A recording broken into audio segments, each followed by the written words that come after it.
are definitely going to lose if we forget the capacity to compromise. Compromising is the basic to the way that our government is organized by the Constitution. It depends on every branch being able to compromise, and the American people will lose out if we do not have that capacity. I refuse to be cynical. The American values that made America great and will make it better are the values of generosity, empathy, hard work, ingenuity, and most importantly, our willingness to compromise. So on that note, Ken, thank you. Thank you, Elise and Trista, for driving him here. Our next speaker is Rose Roach. Welcome to Ely, Rose. I'm glad you could make it from Minneapolis. Rose Roach is the executive director of the Minnesota Nurses Association, and she is here to discuss the current state of healthcare in the United States. Prior to this current position, Rose was co-chair of the organization Single Payer San Joaquin and served as its regional coordinator for the Campaign for a Healthy California, which advocates for healthcare as a human right. You will hear that a lot today, healthcare as a human right. Her organization fought for a ballot initiative to establish a single-payer healthcare system in California. Ms. Roach attended Metro State University in St. Paul and Inver Hills Community College. She grew up in a union family. Her dad was a proud union brewer for Schmidt Brewery, and she grew up in a union neighborhood in St. Paul, Minnesota. Rose Roach, hey.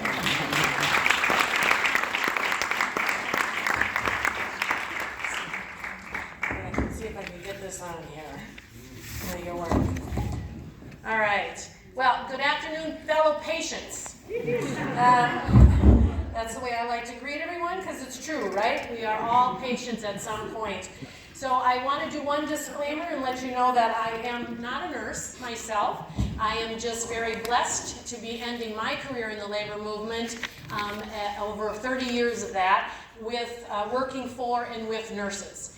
And that is not just in what they do as nurses by the bedside, which is taking care of all of us and their daily work, but they work to advocate for us as patients outside of the bedside and in the community. And one of those ways is to fight for a healthcare system that recognizes healthcare, actually, I'm going to say, as a human need. Because sometimes when we say it's a human right, some people will say, no, it isn't. It's not a right. Rights, there are different connotations of what means, that it's a right. But no matter what ideology you come from, we have found that when we ask someone, is it a human need? The answer is, yes, it is. So I'm going to lay this out first to talk a little bit about the current system, where we are now, what got us here, what it looks like, and why the nurses are in fact advocating to move to a Medicare for all type of system, and what that would look like for us if we can get there. So here's the problem, right? Simple. Healthcare is too expensive. So what has been our solution to that problem today? Let's make it more difficult for people to get it, right? So we've been doing that because it is so controlled by insurance industry, for one thing. We've got this big middleman who doesn't provide anybody health care. They're not providers of health care in the middle of us and our doctors and nurses and technicians. And so they come up with things like limited networks. So if only you only see these people go to these hospitals, somehow we're going to be able to keep those costs down. Nurses think you should go wherever it's convenient for you to go and go to whatever doctor and you should choose, right? Not an insurance company. You should choose, right? Co-pays and deductibles, one of my favorites. So if we just had skin in the game, if we just knew the cost of health care, we would be better consumers of it. Well, I got news for you. Health isn't a consumable good. You don't decide to have a heart attack one day because the local hospital is having a discount on bypass surgery, right? It doesn't work that way. Health is different. We are human beings. We're going to be subject to illness and injury, and we need to be able to access health care. So co-pays and deductibles do nothing but keep us from accessing that. Because it is those dollars out of pocket that people will many times make bad decisions about whether to go to the doctor because they're afraid of that bill on the backside. And then we have restricted coverage. This happened, you know, even in the debate of the Affordable Care Act. You may remember that we talked about what should essential benefits be that are inside of every insurance plan that is offered. And there was a debate about whether or not maternity coverage should be an essential benefit. And, you know, there are some males in Congress who said, I'm never gonna have a baby, so why should we cover maternity care? I say you were a fetus once, so maybe you should care about whether or not we have prenatal care, right?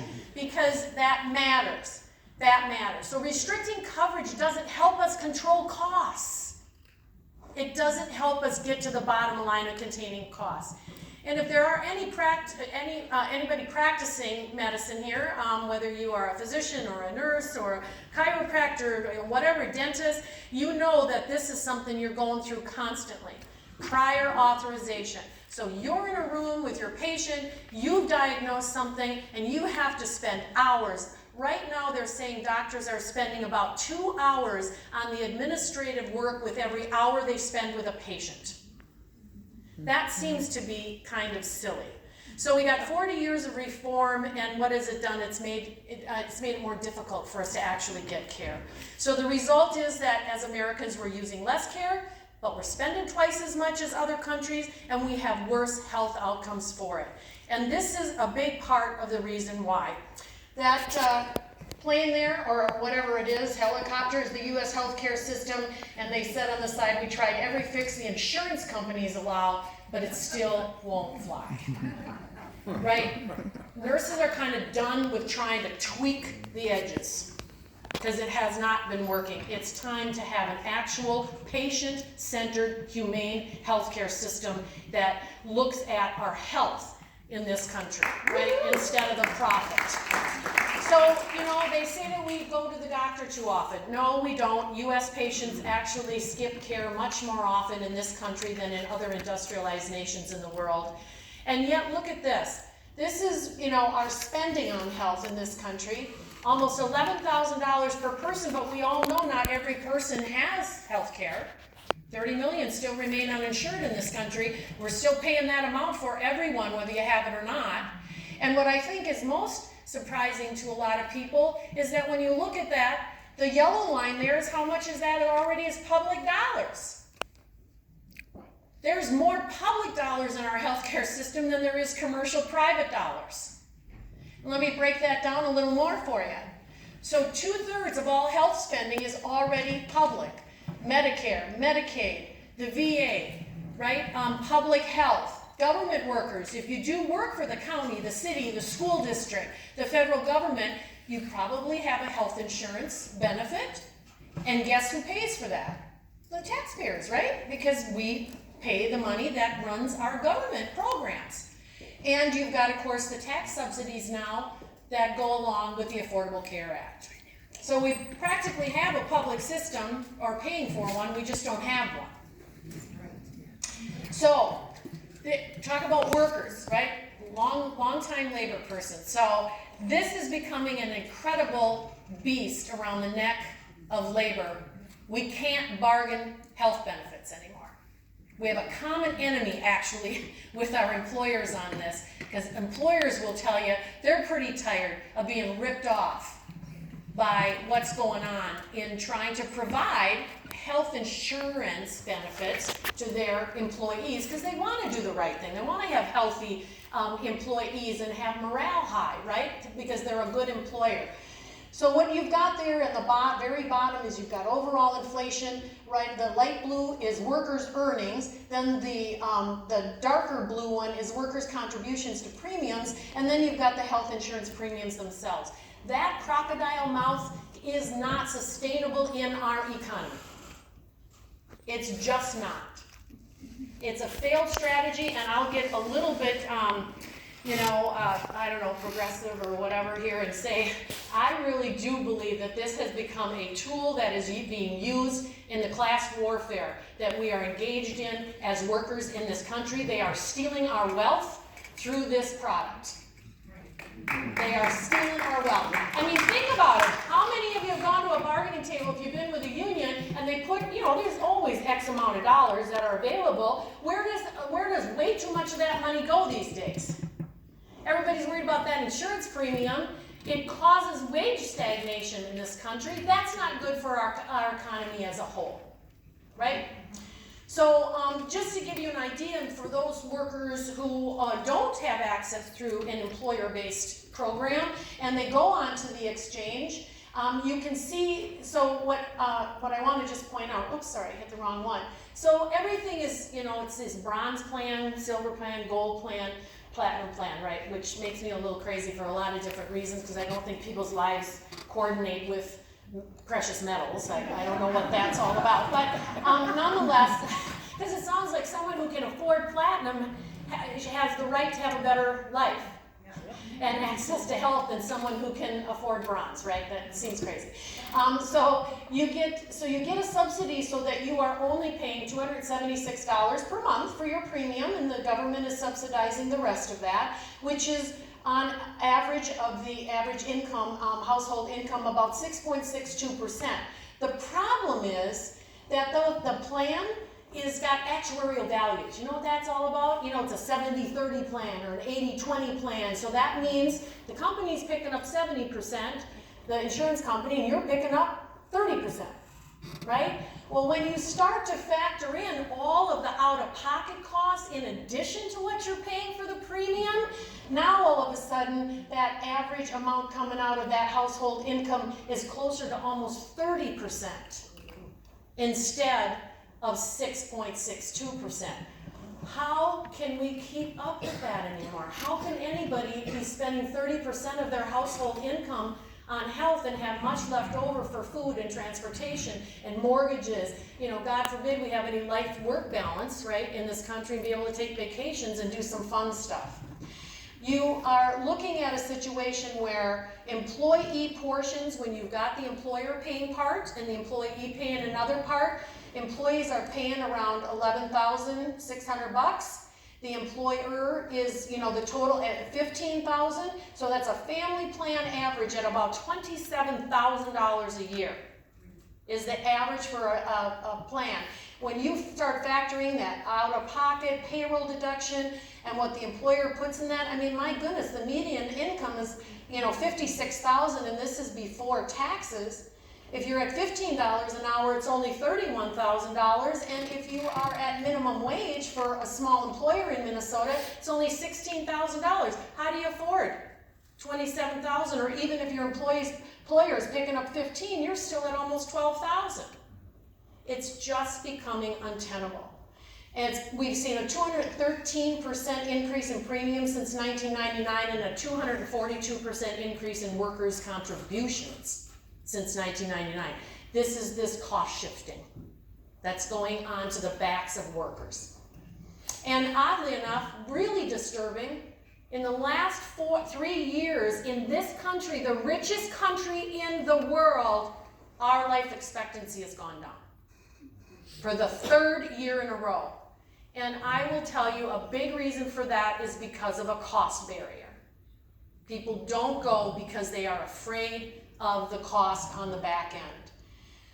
We see about 37,000 deaths in this country just because people don't have insurance and therefore they don't get the access to care.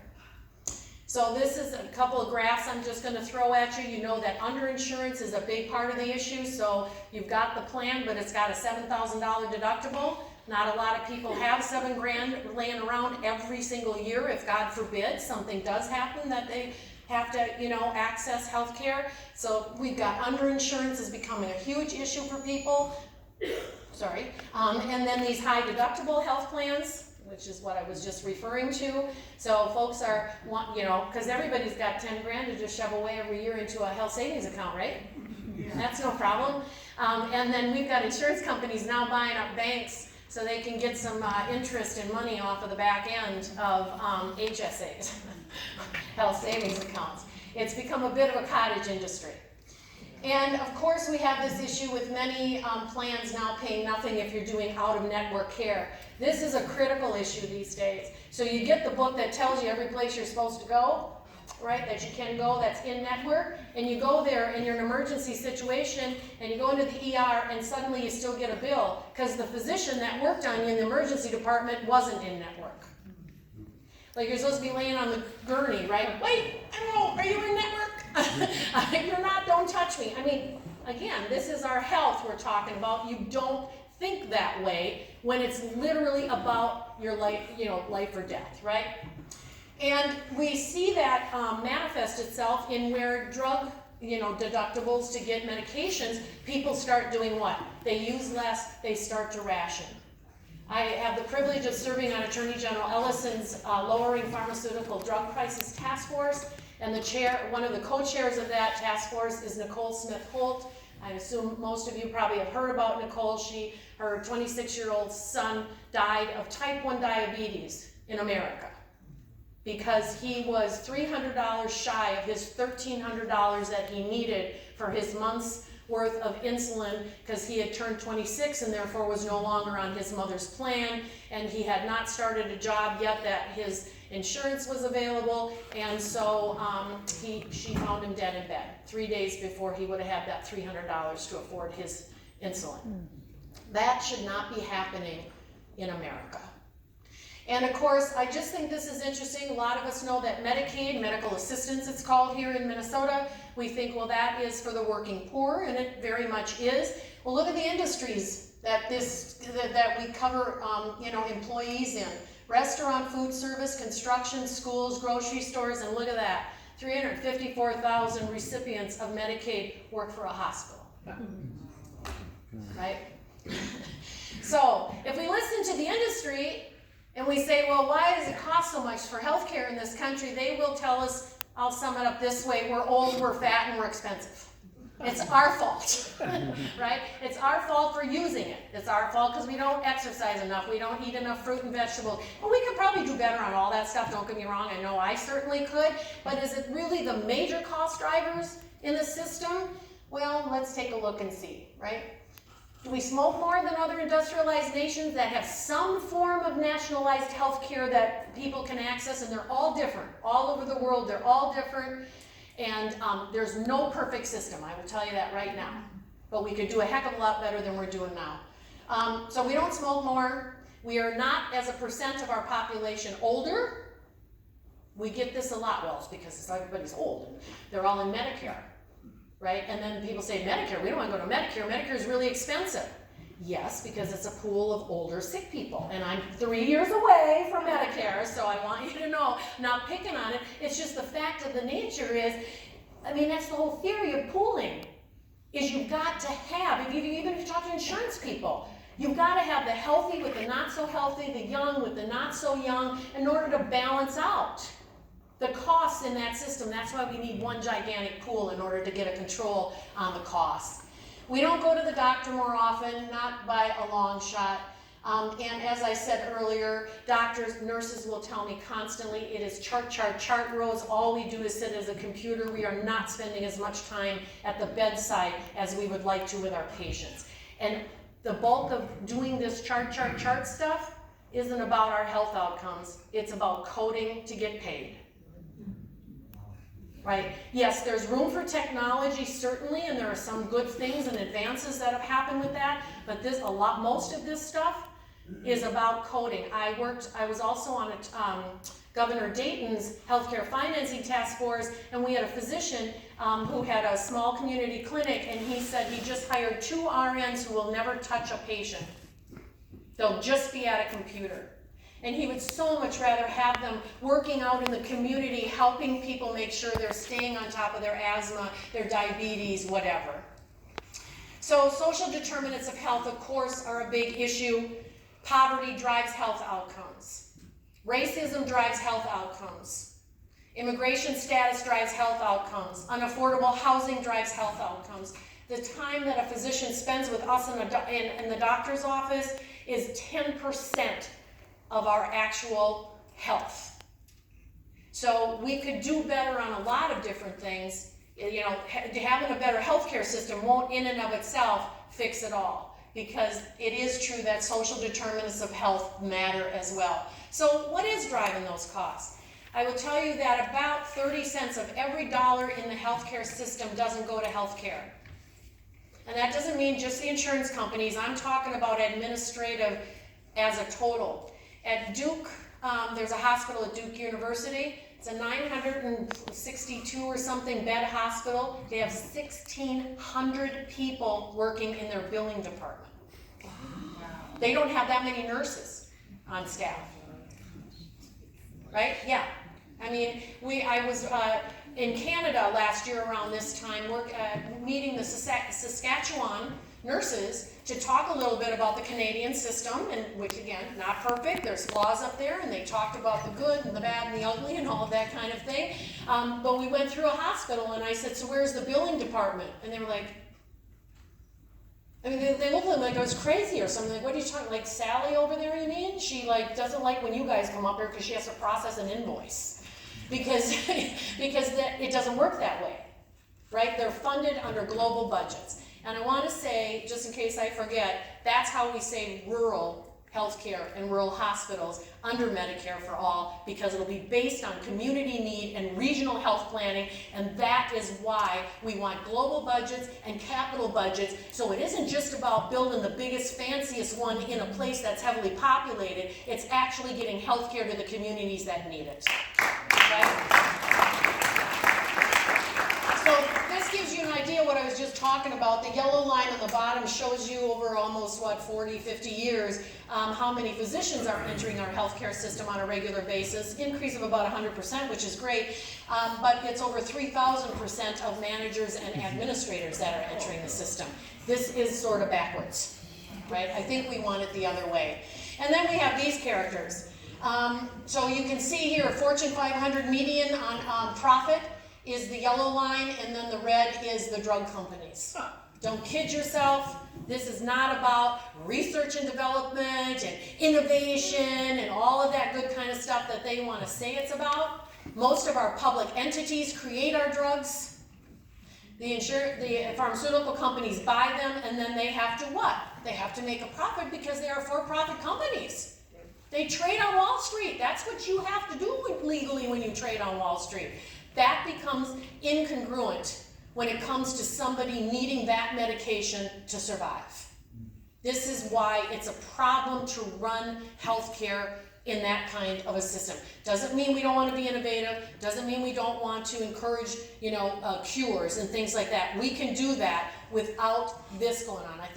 I don't want to say which country because I feel like I'll get it wrong, but I just heard recently there's a country that provides upfront, here's lots of money for you and you get a good profit for creating the cure to cancer or whatever, but once you do, then in years 3 and 4, it goes, you don't get to profit like that anymore because now it's not new anymore, it's done. Insulin hasn't been changed by a molecule for 40 years, but its price has gone up 1,200%. What's that about? And I want to say a word about the fact that this is the only country in the industrialized world where people can actually go bankrupt for the sin of being sick. And these are mostly people who are insured or on some kind of a program that are still going bankrupt because of medical debt. And I'm going to give a shout out to the Minnesota Nurses Association because starting in 2017, we began to buy medical debt and tearing that debt up every year to allow families to access the health care they need without having that medical debt hanging over their heads. The nurses are putting their money where their mouth is, right? So you can buy it on pennies. We didn't spend $2.5 million. You can buy it for pennies on the dollar, but it's important. 1,800 families in Minnesota in 2017 had their debt relieved. We are now buying debt. Also, we just organized 300 nurses in Bismarck, North Dakota. And that is just huge. And we're buying debt in North Dakota, Wisconsin, and Iowa, all places where we represent nurses. So it's really, the bottom line is it's about our health, not their wealth. Just look at that headline. Goldman Sachs asks in biotech research report, is curing patients a sustainable business model? Really? Right? See, this is the problem. You can see these health insurance companies, CEOs, $21.5 million. These pharmaceutical companies, $118 million in a year. I just asked one simple question, who did they heal? Because I don't know a single nurse who's making $118 million a year, nor a physician. But they're actually healing us. This is a problem. So, this is one of my favorite Carlin quotes. I don't believe there's any problem in this country, no matter how tough it is, that Americans, when they roll up their sleeves, can't completely ignore. Well, I don't think we can ignore it. I don't think we are ignoring it. And as Ken talked about having a vision for America, well, guess what? The nurses have a vision for America when it comes to healthcare. So, locally, in the state of Minnesota, the nurses support the Minnesota Health Plan. This is Senator John Marty's excellent bill. You can go online to minnesotahealthplan.org and you can download for free a 138-page book that he wrote explaining what this will look like, how he's built his bill in the system, and how it will work.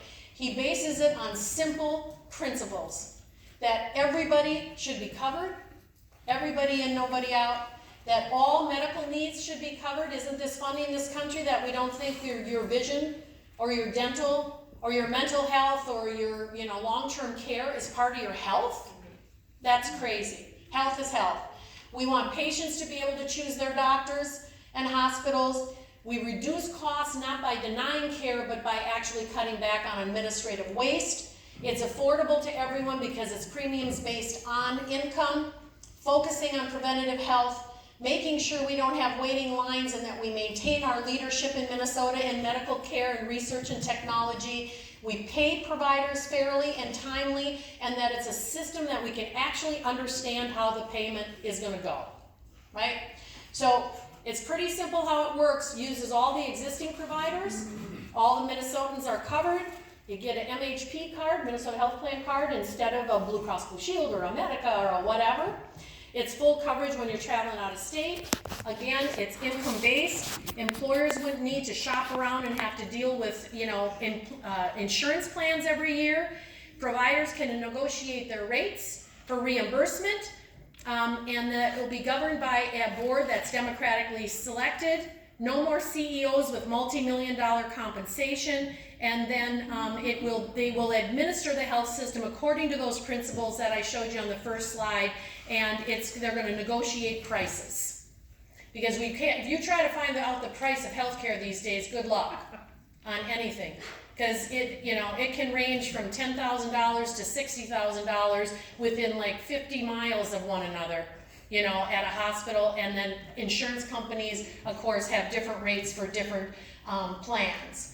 So on a national level, the nurses support the Medicare for All Act of 2019. In the House, that is H.R. 1384, Representative Pramila Jayapal's bill. It is absolutely the gold standard of all the bills that we've ever seen. She brought together all of the stakeholders, the disability community, business owners, nurses, doctors, labor, everybody in the room together to talk about what do we want a healthcare system to look like. And Bernie Sanders got a bill S1129 in the Senate.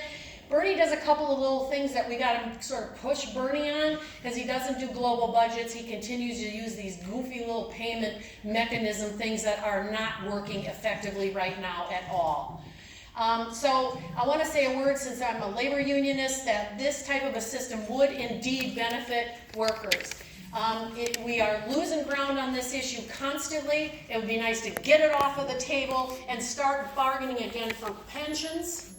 I want people to have a dignity and safety and economic security in their retirement. We could get back to bargaining over compensation and better working conditions. We wouldn't have to deal with the competition issue, and we would make sure that it covers everything that it currently does and then some.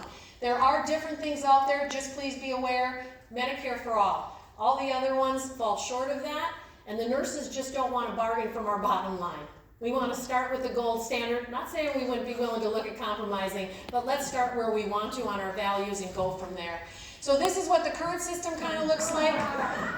This is what we think we could do, much simpler system for payment. It's going to be about a movement that's going to get us there. The nurses are knocking doors, text banking, calling people in districts where we've got particularly folks like Democrats that are not on the bill, and that includes every Democrat in the state of Minnesota except Representative Ilhan Omar. So we got some work to do. And then of course we got lots of folks in the movement here in the state of Minnesota. So I will just end by saying, when it comes to healthcare, are you going to follow the pinstripes or the scrubs? Me, I'm going with the scrubs because you can't cross a chasm in small steps. Thank you.